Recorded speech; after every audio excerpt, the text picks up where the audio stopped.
Ladies and gentlemen, welcome back to another episode of Talking Success. As you've seen in the past, we've focused quite heavily on the world of financial crime, or should I say, combating financial crime. Just a few weeks, or a couple of months ago now, we ran an event in Cape Town, South Africa, called Decoding Financial Crime. And we wanted to do things a little bit differently. We wanted to get into the mindset of criminals, because in order to catch a criminal, you need to think like one. And lo and behold, we came across a gentleman who perhaps needs no introduction over in the United States of America, but certainly in this part of the world. Kenneth, who joins us today and was a fabulous, fabulous speaker at Decoding Financial Crime, joins us to talk about kind of his career. I'll give you a snapshot. Kenneth has kindly put on a very intensive 3-part webinar that we're going to be sharing with you over the next sort of coming days and weeks, where he's going to be really delving into the new methods of how criminals are laundering money, and money in some big numbers. And when we talk big numbers, I'm not going to do any spoilers here, but Ken, before he sort of moved over to the light side, shall we say, was actually a money launderer himself, and laundered over $200 million from the cartels in the United States. And he's joined us today to talk a little bit about that. Now, clearly, Ken is reformed.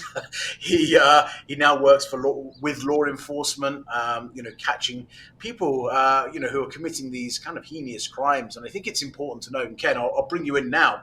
First of all, thank you for joining. But I think it's important to note that, money laundering is not a victimless crime. And I think that's something that I've learned over the last 6-7 months or so, talking to experts like yourself and other people in the field, is that actually there are some real serious consequences for money laundering. We talk about terrorism, we talk about human trafficking, we talk about animal tracking. There's a whole array of drugs. There's a whole array of impacts that happen because of money laundering. This isn't necessarily about someone doing a little deal and then trying to clean a couple of $100. As per your experience, of the hundreds of millions of dollars, this is really significant. Ken, so before we go into your story, would you agree with me on that? This is not a victimless crime. No, absolutely not, Darren. Unfortunately, it causes prices to go up all around the globe. And most people don't even realize it. But if criminals succeed, the price of real estate goes up, the price of consumer goods goes up. Things that you ordinarily could obtain, you cannot get, because people who have more money than who knows what are able to buy it ahead of you, won't have to dicker on the price because they don't have a budget. They're criminals. Sure. Well, okay. So before we go into the nuts and bolts of this, Ken, give us a quick intro. Obviously, I know your story. It's absolutely mind-blowing. I know that during Decoding Financial Crime, when we did our survey post the event, and what was your favourite topic? And everyone was like, Ken, the laundry man. So I don't need an intro to you, but I think anyone listening might well do. So Ken, please give us the kind of high level, where you started and where you are today. And I appreciate this is not you can't really condense this to a few minutes, but give it a go anyway. Okay, thank you, Darren. Well, for those of you who don't read any of my work, haven't read my autobiography, my name is Kenneth Rijock. I'm a financial crime consultant, but for 10 years of my life, I was a career money launderer. I started out in life like most people, from a conservative family. My family came to the U.S. 100 years ago from the Ukraine, and we're the American success story. I'm one of 5 people in my extended family who are lawyers, but I am the only one of the 5 who, because of history, ended up serving in a war. And after I came back from serving in the Vietnam War and went to law school, I was placed in a banking law section in an international law firm, which had an office in Miami, London, and in New York. But there came a time in my life when I later realized I was carrying around a lot of baggage. not just because of my military experience, but because I had been exposed to something called Agent Orange, which is a toxic chemical that was sprayed during the war and which unfortunately affected everybody who was exposed to it. Right. Years Okay. later, I would find out from the Veterans Administration that it causes changes in your brain and changes in your body. But I'm still here, not having gotten cancer. But there came a time in my life when I was stressed out because of a marital situation. And whereas any other normal lawyer would have shied away from any kind of criminal activity, uh, I hooked up with a bunch of Vietnam veterans like myself who were smuggling marijuana. And I gained entree into the world of criminal money laundering. I had already had a lot of background because I was a bank lawyer at an international bank. Although the time doesn't permit that we discuss all the details of what happened in 10 years, and everybody who is a subscriber to the program will be able to read my autobiography at no additional cost to them. Sure. Suffice it to say that I came of age in a period in Miami when narcotics were flowing like water, the banks couldn't handle it, and money launderers were reigning supreme. Wow. Oh, wow. Okay. So I think we should focus on this a little bit, though, Ken. I appreciate we don't have, 6-7 hours, and I could literally talk to you probably for 3 days non-stop because it's just the most fascinating. I think probably you're the most fascinating person I've probably ever had the pleasure of meeting. But let's talk a little bit about that journey. So from Vietnam, going back into the world of sort of corporate America. Getting back in touch with fellow veterans, realizing there was obviously this marijuana trade. How did it go from that to this big ticket sort of $200 million worth of money laundering? Because I guess marijuana, I mean, maybe it does have that sort of value, but that's going to be a significant amount of marijuana you need to smuggle for, or you need to bring into the country for $200 million. So what was the interim bit? That's right, Darren. Nobody wakes up one day and says, I'm going to be a money launderer for a gang that's earning $200 million. What started out as me representing clients who were smuggling pot quickly morphed into me representing clients who were engaged in massive cocaine trafficking, which of course was the big cash crop, if you want to call it that, for narcotics traffickers, not only in the past but even in the present day. And I'm kind of like the accidental money launderer because I fell into it by virtue of, by chance, meeting people involved in that trade, coming off a chaotic family relationship, and I was open to new, I guess you might call them new experiences. Yeah. And whereas in an earlier or a later time, my moral background would have kicked in this case, I frankly ignored it. Ken, What happened was, I'm old, sorry. sorry, Ken. How old were you in this period? So you'd served in Vietnam. You'd come back. What sort of age were you? I was, a young lawyer, approximately 30 years old. Right. Okay.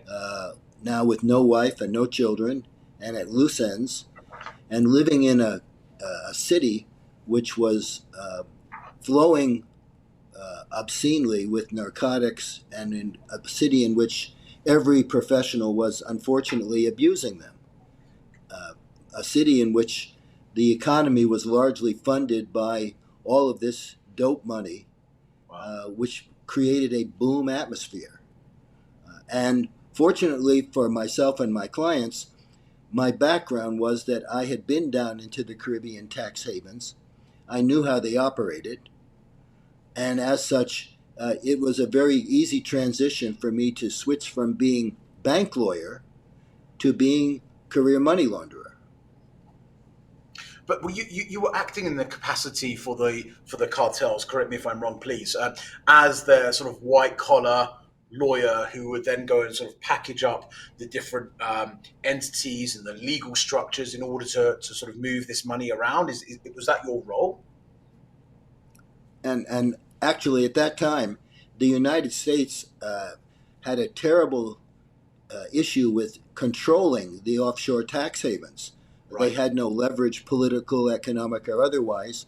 And it was pretty much open season on cleaning dirty money uh, on your own without having any supervision. Remember, these little tiny tax havens are so small that even though they're independent countries, there's no U.S. embassy or consulate there. They Sure. may only have 50,000 people in the entire country. So they're in the backwater of the world, obscure, but now inviting money of which nobody really cares about its source of funds and the source of wealth. And obviously, the world has kind of moved on since then in terms of technology and in terms of global um, focus on things like money laundering and the FATF and what have you. What you were doing in the tradecraft you were applying back in, I guess it was kind of late 70s, early 80s, to what it is now. Obviously it's massively different, right? There's a lot more scrutiny, there's a lot more technology, there's a lot more detection systems. So how has sort of financial crime and specifically money laundering, how has that evolved with the times? Well, Darren, money laundering was in a rudimentary or very primitive state 40 years ago. Sure. Remember, this is before computers. Yeah. Yeah. This is when, if you want to contact somebody, you need to get on a plane and go there. So the more, uh, basically, the crudest and the rudest, but the most effective form of money laundering at that time was what we called bulk cash smuggling. That is me getting on a Learjet with clients and $6 million and flying to a tax haven bank. Now remember, money laundering is composed of three separate and distinct phases. And Okay. if you don't catch me in the first phase, you're never going to catch me. Why is that? Well, first of all, placement, which is when you take criminal proceeds and get them into a bank somewhere in the world where they don't ask questions. Yep. Back then, it was an easy move. Nowadays, and one of the things we're going to cover in our seminar, are the much more advanced techniques and methods, what we call tradecraft, the methods that use obscure and esoteric industries, the methods that use tricks and techniques that, unless you're actually in that business, you've never even heard of it. So if you're a compliance officer, it goes right over your head. So let's go back to money laundering. The second phase, of course, once you have the money into, let's say, an offshore bank, is a method through which you're moving the money throughout the global banking system so it loses its original criminal taint. We call that layering. Okay. Layering is, I've already put the money in a Caribbean bank. Let's say now I ship it to a bank in Panama, maybe to one in China, and then maybe to one in London. Now, the third phase, integration, that's the toughest one of all. That's where I invest the cleaned money in the peacetime economy. So let's say I want to buy an office building in Cape Town. Mm-hmm. Well, I might set up a bogus bank in London that looks like a bank, but it's really my own captive company, and I might lend the money to myself through a Cape Town lawyer who knows no better, and we have now got the full cycle. Imagine, how can somebody in law enforcement determine that it was cocaine profits from the streets of New York, which made it through the Caribbean, through Asia, to London, and then to South Africa? It's an impossibility. Or it was at that time, because that was pre-computer. And how has that changed now, Ken? You said that was pre-computer, right? Now we've got all sorts of technologies that are there. I know, people were, a few years ago saying, "Oh, well, cryptocurrency, easiest way to to launder money," but that's now not the case either. Cash is still, as far as I'm aware, and please again correct me if I'm wrong. Cash is still the biggest perpetrator of or conduit of money laundering there is, right? I think there are still big suitcases of money that's literally being travelled around the world. But given the technology, given the advancement, I think this is probably where people's questions would come in.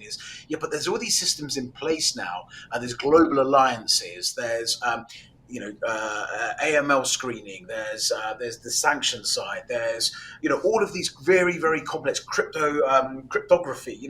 There's always very very complex methods and solutions, and I say that with inverted commas, in place to combat this and to try and capture this. So.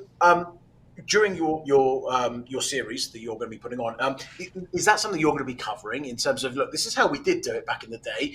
The process, the three stage process still applies, but it's now applied in a very different way, and this is how kind of it happens currently. Is that part of what you're going to be sort of talking to the audience about? Well, you're right, Darren. It's totally different now because we have modern technology. But Yeah. that works both ways.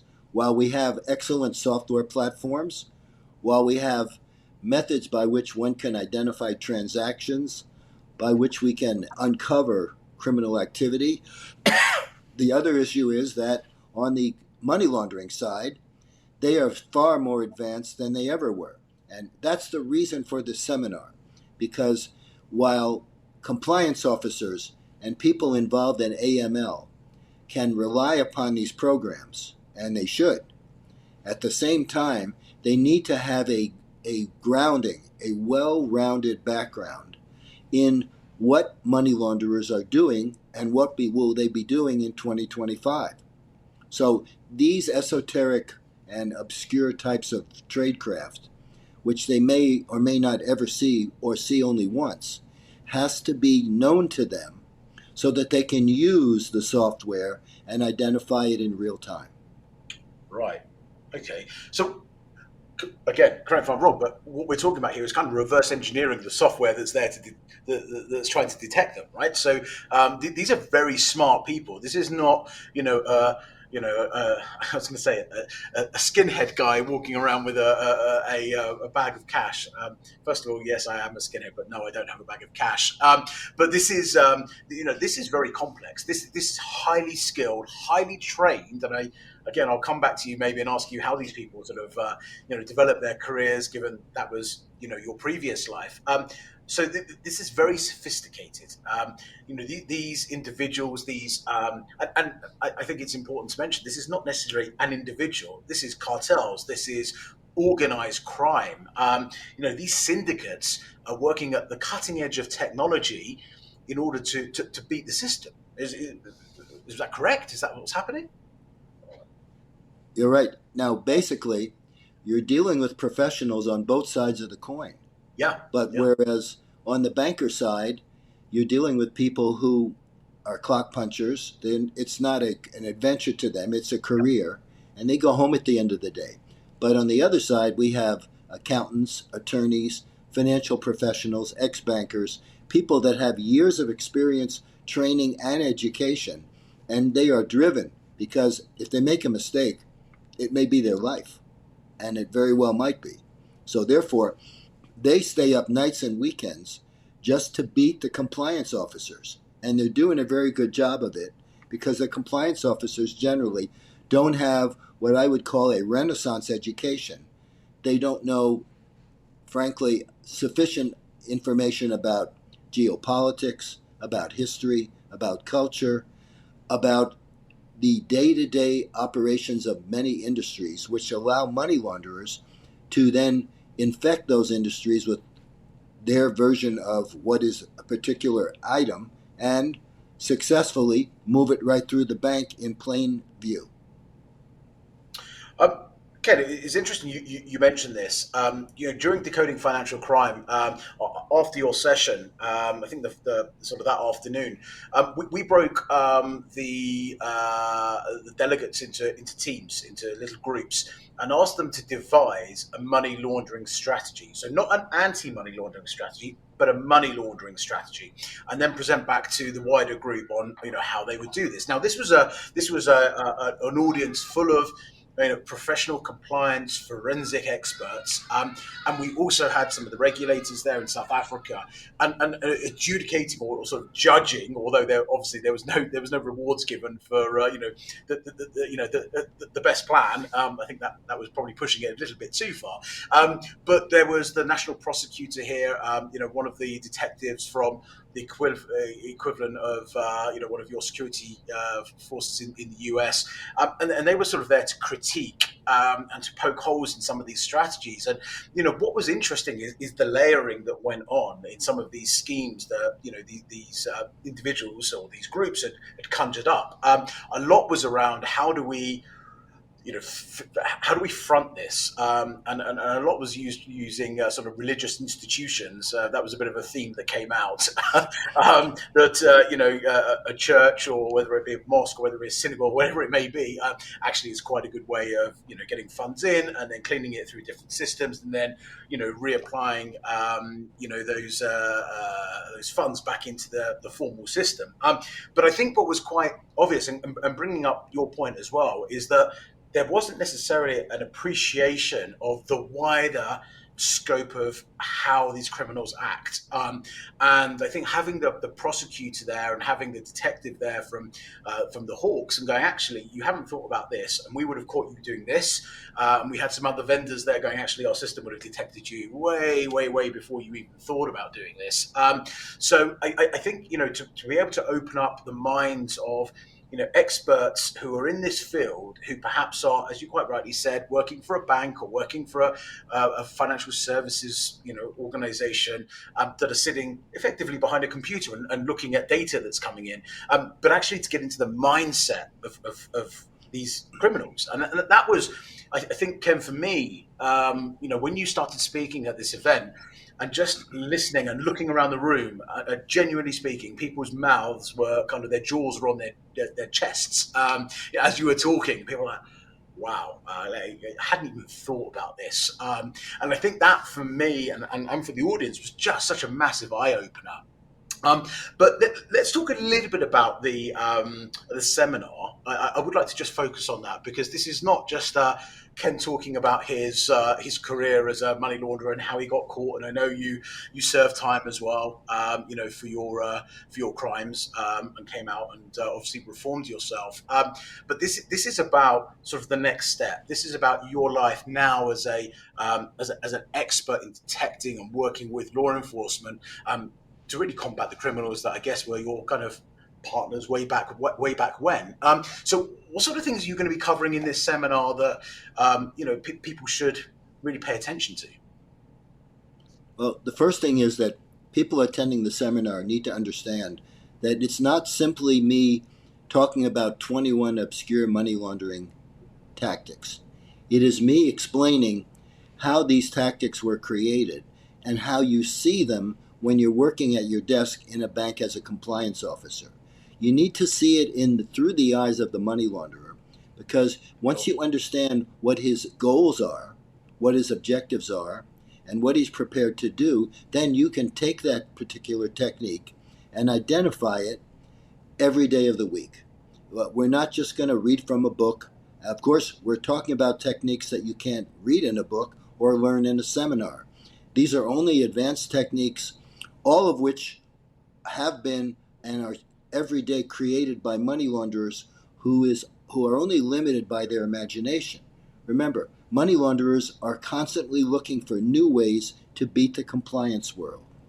Whether that means they go to an industry that's not known for money laundering, or whether they go to some trade or business where people involved in it would never be associated with it. But P.S., they may not even realize what they're doing when they're facilitating it. Money launderers are very crafty. Remember, they usually have many years of experience as legitimate bankers. They know how the game is played, and they know how to pervert it for their own ends. Again, Ken, it's fascinating. I've been, fortunate enough to be able to read your book, and obviously I've spoken to you a number of times, and I heard you at Decoding Financial Crime, and this is genuinely a call out and a plea to people that are working in this space. please come, please join. Yes, it's not free, and yes, there is a charge, but for good reason. Getting into the mindset of people that you're trying to catch and combat is so critical. You cannot catch a criminal unless you understand how a criminal thinks.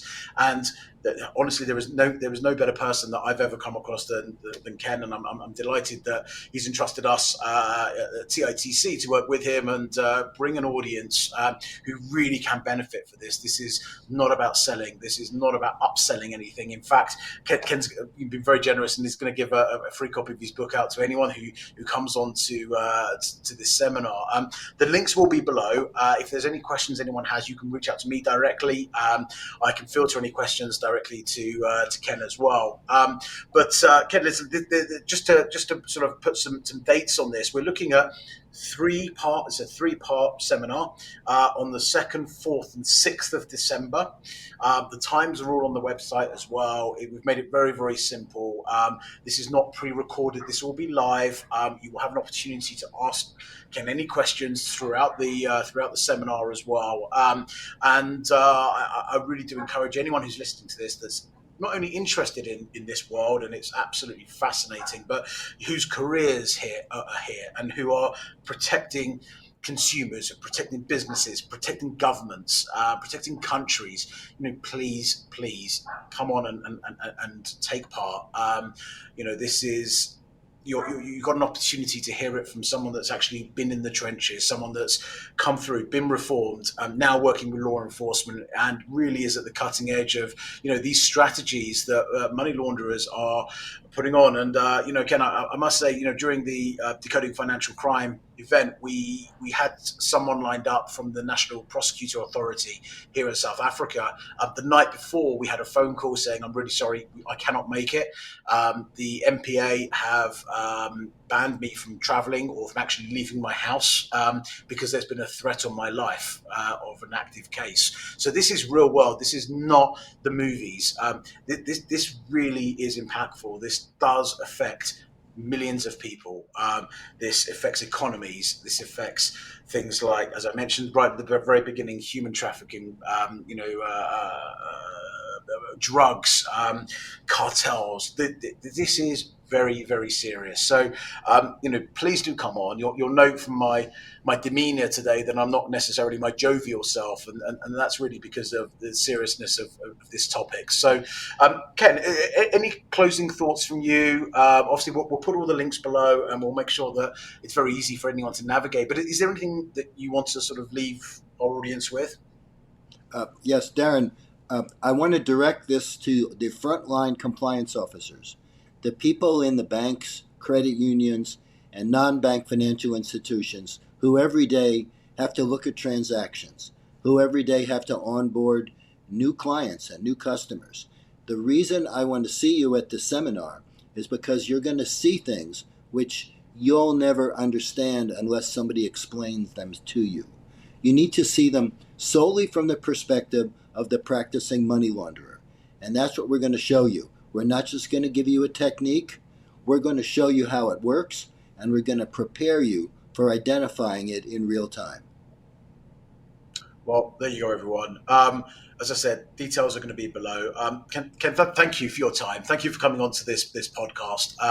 We wanted to keep it short and sweet, and to the point. And I think you've done a very good job of doing that. So thank you. And as I said, if anyone has any questions, feel free to reach out to me or any of my team at TITC. And we hope to see you during the seminar. Ken, thank you very, very much for your time. And until next time, goodbye, everyone.